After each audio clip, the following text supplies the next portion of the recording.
I'm watching back the Progressive Caucus commentary I did. Realistically, and the reason they're not going to do this is because it might potentially hurt their own allies within the party, right? But realistically, if you want to make it a democratic process, the rules change that you need to make is that every candidate who, not can, well, yeah, candidates too, right? So it's, you've got electeds, you've got the candidates who advance through the primary, you've got party leaders, but the electeds and the candidates, they get appointments. If you really want to make this a democratic process, then the rules change you are looking for is that their appointments must be apportioned regionally throughout their district, and they cannot be all located in one place. They must be geographically spread across the district. That's what you are looking for. That's the rules change you are looking for. And the fact that you waited this long to try and organize a Hail Mary pass.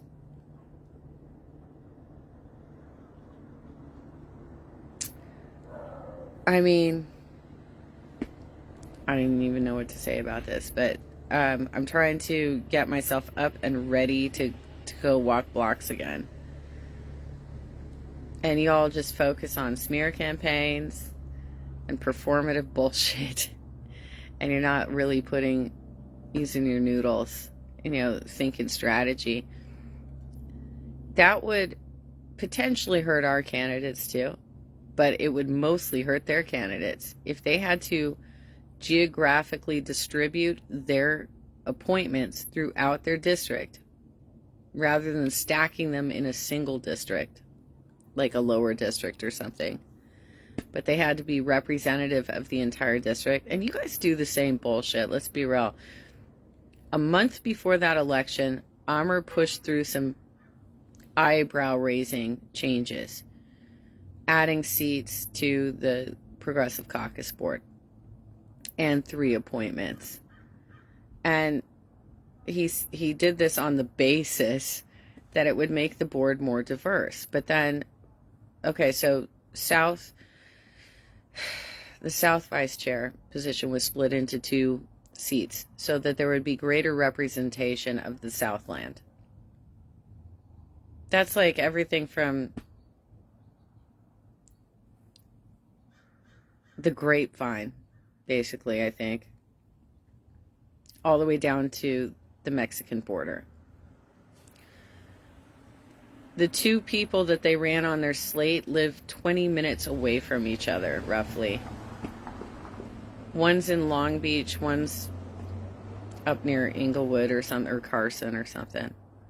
They're both within like 20 minutes of each other. And they are supposed to represent the Southland? That was your big goal? I feel like everything that you guys present to us is misleading. It's all misleading.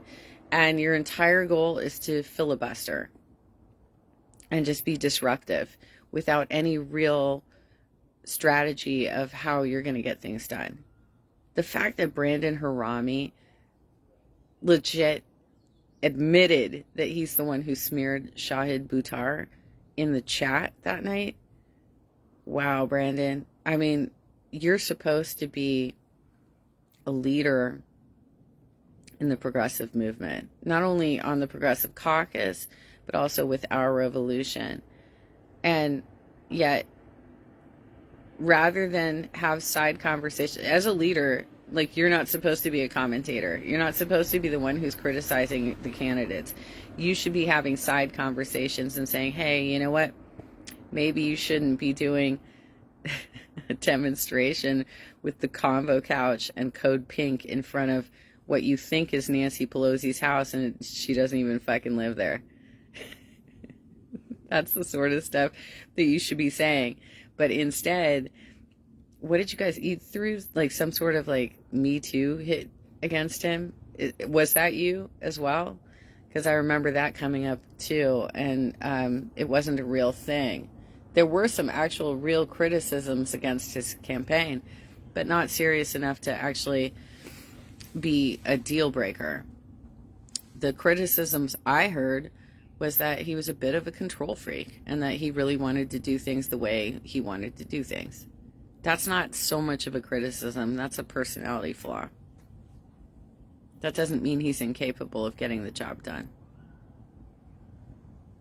But this whole shit that you put forward, Brandon, where you actually wrote a Medium article against him, and then he had a bizarre response to it because he didn't want to drop your name. And so I'm reacting because I'm like, why are you coming after the LGBTQ community? What's wrong with you? And the reality is he just didn't want to say your name because he's scared of you. I'm not fucking scared of you, bitch. Let's go. I noticed, by the way, that Manuel Zapata was not on the call. See my last documentation of their last meeting for why that might have happened.